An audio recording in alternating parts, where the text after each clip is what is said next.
ശബരിമല ഒരു ഇഷ്യൂ ആണ്. ശബരിമലയുടെ ഇഷ്യൂവിനെ സംബന്ധിച്ചിട്ട് ശബരിമലയിൽ നടന്നിട്ടുള്ള സ്വർണ്ണമോഷണവുമായി ബന്ധപ്പെട്ടിട്ട് കൃത്യമായിട്ടുള്ള അന്വേഷണം നടന്നിട്ടുണ്ട്. ആ അന്വേഷണത്തിൽ ഗൂഢാലോചന നടത്തിയവരെയും സ്വർണം വാങ്ങിയവരെയും കണ്ടെത്തി കഴിഞ്ഞു. ഈ സുനിൽ സ്വാമിയൊക്കെ പിടിച്ച് മര്യാദയ്ക്ക് ചോദ്യം ചെയ്ത് കഴിഞ്ഞാൽ ഉണ്ണികൃഷ്ണൻ പോറ്റിയൊക്കെ അടുത്ത ബന്ധമുണ്ടാവും. കാരണം ഈ സുനിൽ സ്വാമിക്കും കൃത്യമായിട്ട് ഈ ആന്റിക്കിന്റെ ബിസിനസ്, അതോടൊപ്പം തന്നെ RP-യുടെ ബിസിനസ്, ആ പുള്ളിക്ക് ഇല്ലാത്ത ബിസിനസ്സുകളില്ല.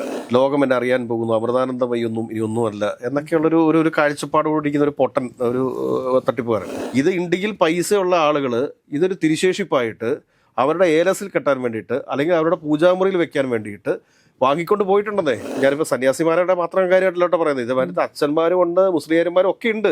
അടൂർ പ്രകാശും സോണിയാഗാന്ധിയും ആന്റോ ആന്റണിയുടെയും രംഗപ്രവേശത്തോടുകൂടി കോൺഗ്രസ്സുകാരുടെ വായിൽ പഴം തിരികെ അവസരത്തി. അതായത് ഇവിടെയൊക്കെ ഒരുപാട് കുറ്റകൃത്യങ്ങളിലൊക്കെ ഏർപ്പെട്ടിട്ടുള്ള ചില ആളുകളൊക്കെ നോർത്ത് ഇന്ത്യയിലെ ചില അമ്പലങ്ങളിലൊക്കെ അവിടെ സന്യാസിനിമാരായിട്ട് പോയിരിക്കുന്നതും അതിനുശേഷം അവരുടെ കാല് തൊട്ട് വന്ദിക്കാൻ വേണ്ടിയിട്ട് വരുന്ന കോടീശ്വരന്മാർ. ഈ കടകംപള്ളി സുരേന്ദ്രന്റെ കൂട്ടത്തിൽ ഈ ഉണ്ണികൃഷ്ണൻ പോറ്റി എടുത്തിരിക്കുന്ന ഫോട്ടോ എന്ന് പറയുന്ന എയർപോർട്ടിൽ ഇരുന്നുകൊണ്ടുള്ളതാണ്. നമസ്കാരം. മലയാള സിനിമയിൽ പകരം വെക്കാനില്ലാത്ത ഒരു കലാകാരനായിരുന്നു ശ്രീനിവാസൻ എന്ന് പറയുന്നത്. അദ്ദേഹത്തിന്റെ മരണവും അതിനെ സംബന്ധിച്ച് കുറെ വിവാദങ്ങളും ഇപ്പോൾ വന്നുകൊണ്ടിരിക്കുകയാണ്. അതിലേറ്റവും പ്രധാനപ്പെട്ട ഒരു വിവാദം എന്ന് പറയുന്നത് മരണാനന്തര ചടങ്ങിൽ പങ്കെടുത്ത ഒരു സ്വാമീനെ കുറിച്ചാണ്. എന്താണ് സാറിന് ഇതിനെക്കുറിച്ച് പറയാനുള്ളത്? മുതലമട സ്വാമി എന്നാണ് ഇയാൾ അറിയപ്പെടുന്നത്. ഈ മുതലമട സ്വാമി സുനിൽ സ്വാമി പറയുന്നത് സുനിൽ സ്വാമി മൈസൂർ കൊട്ടാരത്തിന്റെ കാര്യസ്ഥനാണ്, അല്ലെങ്കിൽ മൈസൂർ കൊട്ടാരത്തിന്റെ പരികർമ്മിയാണ് എന്നാണ് പറയുന്നത്. എനിക്ക് ഈ സുനിൽ സ്വാമിയെ കാണുമ്പോൾ എനിക്ക് ഓർമ്മ വരുന്നത് നമ്മുടെ ഉണ്ണികൃഷ്ണൻ പോറ്റിയാണ്. ഉണ്ണികൃഷ്ണൻ പോറ്റി, മോൺസൺ മാവുങ്കൽ, പിന്നെ മിസ്റ്റർ സുനിൽ സ്വാമി, ഇതെല്ലാം ഒരു ചരടിൽ കെട്ടാവുന്ന തരികിടകളാണ്. കാരണം ഈ സുനിൽ സ്വാമിയുടെ പ്രധാനപ്പെട്ട ഹോബി എന്താണെന്ന് ചോദിച്ചു കഴിഞ്ഞാൽ എവിടെ വെച്ച് ആരെ കണ്ടു കഴിഞ്ഞാലും ഓടിപ്പോയിട്ട് സെൽഫി എടുക്കും. അതിനുശേഷം അത് ഫ്രെയിം ചെയ്ത് അദ്ദേഹത്തിന്റെ വീട്ടിൽ തൂക്കും. ഞാൻ അദ്ദേഹത്തിന്റെ ഇവിടെ പോയിട്ടുണ്ട്, ഈ മുതലമുട ഇവിടെ സ്ഥലത്ത് പോയിട്ടുണ്ട്. കാരണം ഒരു വലിയൊരു ഹോളൊക്കെ പണിത് അവിടെ ഭജനയുണ്ട്, അതുണ്ട്, ഇതുണ്ടെന്നൊക്കെ പറഞ്ഞുകൊണ്ടാണ് ഇരിക്കുന്നത്. ഒരു ഗ്രാമം മുഴുവൻ പുള്ളിയുടെ കൂടെയാണ്. ഒരു മലയുടെ വലിയ മുകളിലൊക്കെയാണ്. ആൾദൈവമാണ്. ലോകത്തിൽ മുഴുവൻ അയാളുടെ മിഷൻ വ്യാപിപ്പിക്കാൻ വേണ്ടിയിട്ട് ഇരിക്കുന്നതാണ്. വലിയ കാഴ്ചപ്പാടുകളുള്ളതാണ്.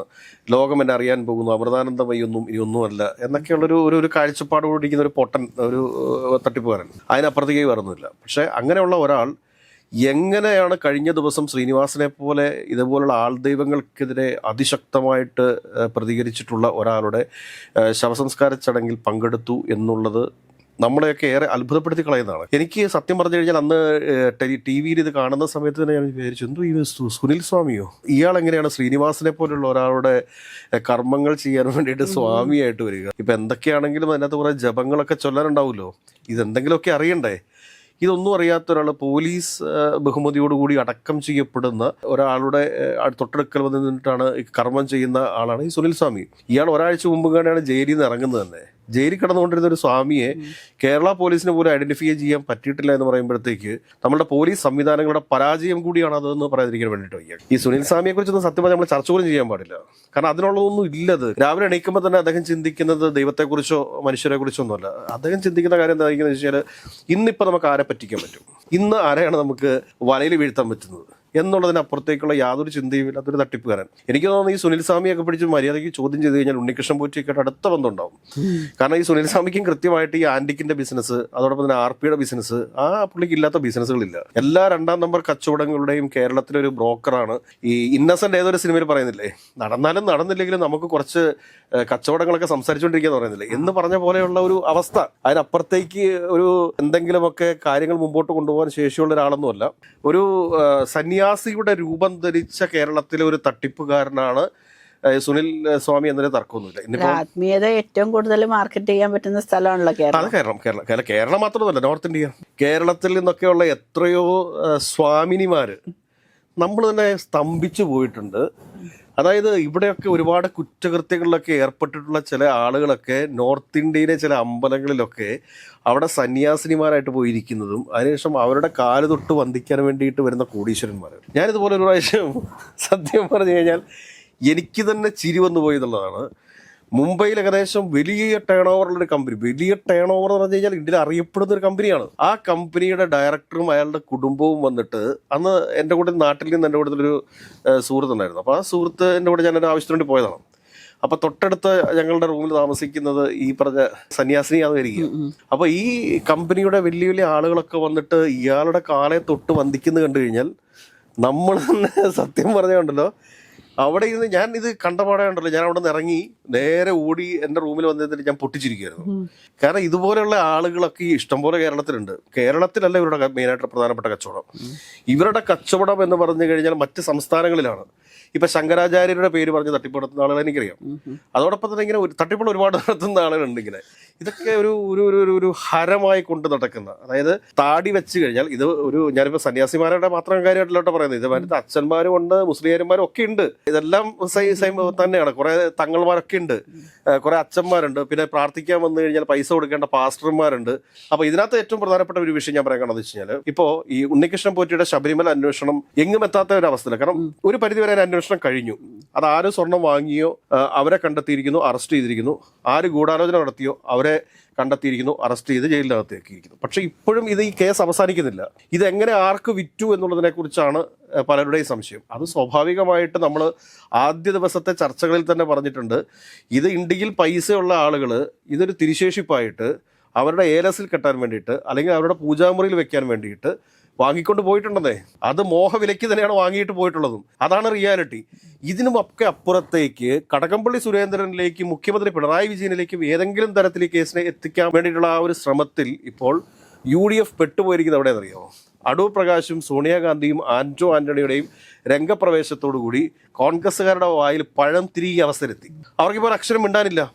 ഞാൻ പറയുന്നത് ഉണ്ണികൃഷ്ണൻ പോറ്റിയെ സംബന്ധിച്ചിട്ട്, ഉണ്ണികൃഷ്ണൻ പോറ്റി ഈ ആന്റിക് സാധനങ്ങളൊക്കെ വിറ്റിട്ടുണ്ടാവുക, അല്ലെങ്കിൽ സ്പിരിച്വൽ ഏലസുകളൊക്കെ വിറ്റിട്ടുണ്ടാവുക ഈ സുനിൽ സ്വാമിയെ പോലെയൊക്കെയുള്ള ആളുകളെമായി ബന്ധപ്പെട്ടിട്ടായിരിക്കും. കാരണം ഈ സുനിൽ സ്വാമിയൊക്കെ സംബന്ധിച്ചിട്ട് ഒരുപാട് വിദേശ ബന്ധങ്ങളുണ്ട്. ഒരുപാട് വിദേശ ഭക്തന്മാരൊക്കെ ഇയാൾക്ക് സംഭാവനകൾ നൽകാറുണ്ട്. ഇയാൾ വലിയ സാമൂഹിക പ്രവർത്തകനാണ്, മനുഷ്യ സ്നേഹിയാണ് എന്നൊക്കെ പറഞ്ഞുള്ള ഒരുപാട് അവാർഡുകളൊക്കെ പുള്ളി കിട്ടിയിട്ടുണ്ട്. കേരളത്തിലെ എല്ലാ രാഷ്ട്രീയ നേതാക്കന്മാരുടെയും കൂടെ നിന്ന് ഇദ്ദേഹം ഫോട്ടോ എടുത്തിട്ട് ഇദ്ദേഹത്തിന്റെ ഓഫീസിൽ ഫ്രെയിം ചെയ്തിപ്പിച്ചിട്ടുണ്ട്. ഇതൊക്കെ എന്തിനു വേണ്ടിയിട്ടാണ്? ഒരു തട്ടിപ്പുകാരന്റെ ഏറ്റവും ആദ്യത്തെ ലക്ഷണം എന്തായിരിക്കും അറിയോ? ഏറ്റവും ആദ്യത്തെ ലക്ഷണം എന്തായിരിക്കും വെച്ചാൽ, പ്രധാനപ്പെട്ട ആളുകളുടെയൊക്കെ കൂടെ നിന്നുള്ള ഫോട്ടോ എടുത്തിട്ട് ആ ഫോട്ടോ ആ ഓഫീസിൽ പ്രദർശിപ്പിച്ചു വെച്ചിട്ടുണ്ടെങ്കിൽ ഒരു കാര്യം മനസ്സിലാക്കിക്കോളൂ, അയാളുമായിട്ട് ഇടപഴകുന്നതിന് മുമ്പായിട്ട് 2 or 3 പ്രാവശ്യം നമ്മൾ ആലോചിച്ചിട്ട് വേണം ചെയ്യാനായിട്ട്. നമുക്കൊക്കെ ആരെങ്കിലുമായിട്ട് പേഴ്സണൽ ബന്ധങ്ങളുണ്ടെന്ന് വരിക, നമ്മളൊന്നും ഒരിക്കലും അത് പുറത്തു പറയാൻ വേണ്ടി ആഗ്രഹിക്കത്തില്ല. ഒരു പ്രമുഖനായിട്ടുള്ള ഒരു വ്യക്തിയായിട്ട് ഏതെങ്കിലും തരത്തിലുള്ള ബന്ധങ്ങളുണ്ടെങ്കിൽ നമ്മളത് വളരെ കോൺഫിഡൻഷ്യലായിട്ട് കീപ്പ് ചെയ്യത്തുള്ളൂ. പക്ഷേ ഇതൊക്കെ പ്രദർശിപ്പിച്ചു വെക്കുന്നുണ്ടെങ്കിൽ, ഒരു ഫോട്ടോ എടുത്ത് ആ ഫോട്ടോ തങ്ങളുടെ ഓഫീസ് റൂമിനകത്ത് പ്രദർശിപ്പിക്കുന്നുണ്ടെങ്കിൽ, ഇപ്പം പ്രസിഡന്റിന്റെ കയ്യിൽ നിന്ന്, പ്രധാനമന്ത്രിയുടെ കയ്യിൽ നിന്ന്, മുഖ്യമന്ത്രിയുടെ കയ്യിൽ നിന്ന്, മന്ത്രിമാരുടെയൊക്കെ കയ്യിൽ നിന്ന് അവാർഡ് വാങ്ങിക്കുന്ന ഇതൊക്കെ സ്വാഭാവികമായിട്ട് നമ്മൾ ഓഫീസുകളിലൊക്കെ വെക്കാറുണ്ട്. പക്ഷെ ഇതിനൊക്കെ അപ്പുറത്തേക്ക് മോഹൻലാലിനെ കണ്ടപ്പോൾ എടുത്ത സെൽഫി, മമ്മൂട്ടിയെ കണ്ടപ്പോൾ എടുത്ത സെൽഫി, അതല്ലെങ്കിൽ ഏതെങ്കിലും മന്ത്രിമാരെ കണ്ടപ്പോൾ എടുത്ത സെൽഫി, ഈ കടകംപള്ളി സുരേന്ദ്രന്റെ കൂട്ടത്തിൽ ഈ ഉണ്ണികൃഷ്ണൻ പോറ്റി എടുത്തിരിക്കുന്ന ഫോട്ടോ എന്ന് പറയുന്ന എയർപോർട്ടിൽ ഇരുന്നുകൊണ്ടുള്ളതാണ്. എയർപോർട്ടിലൊക്കെ വെച്ചിട്ട് എത്രയോ മന്ത്രിമാരുടെ കൂട്ടത്തിൽ നിന്ന് എത്രയോ ആളുകൾ ഫോട്ടോ എടുത്തിട്ടുണ്ട്. എത്ര ആളുകൾ ഫോട്ടോ എടുത്തിട്ടുണ്ട്? ഒരു മന്ത്രിയെ കാണുമ്പോൾ, അല്ലെങ്കിൽ ഒരു സിനിമാ നടന്മാരെ കാണുമ്പോൾ, അല്ലെങ്കിൽ ഒരു സെലിബ്രിറ്റിയെ കാണുമ്പോഴത്തേക്ക് സ്വാഭാവികമായിട്ട് എല്ലാവരും ഓടിച്ചെന്ന് ഫോട്ടോ എടുക്കത്തില്ലേ?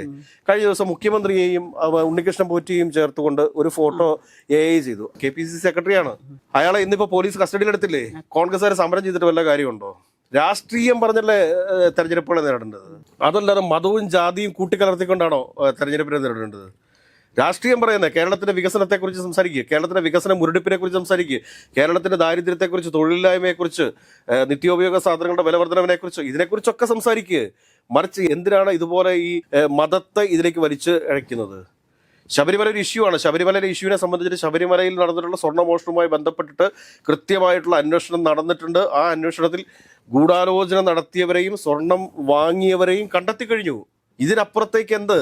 ഇനി ഇതിനപ്പുറത്തേക്കുള്ള അന്വേഷണം എന്ന് പറഞ്ഞു കഴിഞ്ഞാൽ അത് സോണിയാഗാന്ധിയെ ചോദ്യം ചെയ്യുക, അടൂർ പ്രകാശിനെ ചോദ്യം ചെയ്യുക, അതോടൊപ്പം തന്നെ ആന്റോ ആന്റണിയെ ചോദ്യം ചെയ്യുക എന്നുള്ളതാണ്.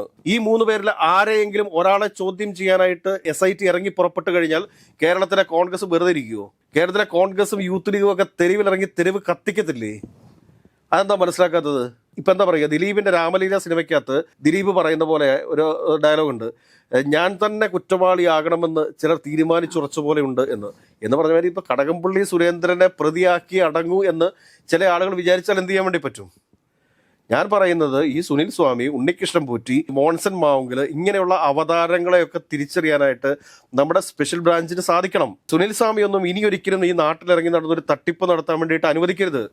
ഈ ഉണ്ണികൃഷ്ണൻ പോയിട്ട് ജാമ്യത്തിൽ ഇറങ്ങിയിട്ട് ഇനി വീണ്ടും ഒരു തട്ടിപ്പിന് വേണ്ടിയിട്ട് ഇറങ്ങാൻ ശ്രമിച്ചു കഴിഞ്ഞാൽ അതിനൊക്കെ തടയിടാൻ വേണ്ടിയിട്ട് പറ്റണമെന്ന് സർക്കാരിന്. നമ്മുടെ സ്പെഷ്യൽ ബ്രാഞ്ച് എന്തിനാണെന്നാണ് എനിക്ക് അറിയാൻ പാടില്ലാത്തത്. ഏതൊക്കെയാലും ഒരു കാര്യം നമുക്ക് പറയാൻ വേണ്ടി സാധിക്കും, ശബരിമലയിലെ അന്വേഷണം അത് കൃത്യമായിട്ട് അതിൻ്റെ രീതിയിൽ തന്നെ മുൻപോട്ട് പോയിക്കൊണ്ടിരിക്കുന്നുണ്ട്.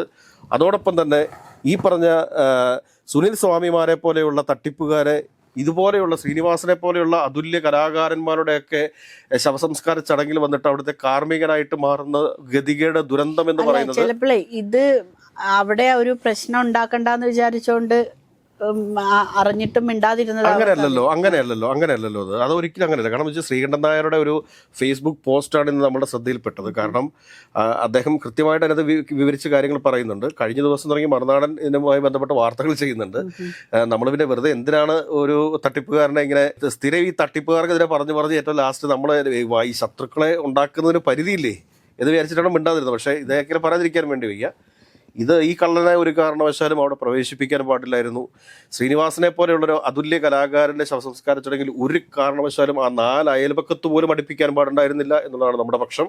ഏതൊക്കെയായാലും ആൾ ദൈവങ്ങൾ അത് ഏത് മതത്തിൽപ്പെട്ടതായാലും, ക്രിസ്ത്യൻ മതത്തിൽപ്പെട്ടതായാലും, ഹിന്ദു മതത്തിൽപ്പെട്ടതായാലും, മുസ്ലിം മതത്തിൽപ്പെട്ടതായാലും അപകടകാരികളാണ്. അവരെ വളരെ സൂക്ഷിച്ചു വേണം കേരളത്തിലെ പൊതുസമൂഹം കൈകാര്യം ചെയ്യാൻ എന്നുള്ളതാണ് എൻ്റെ നിലപാട്.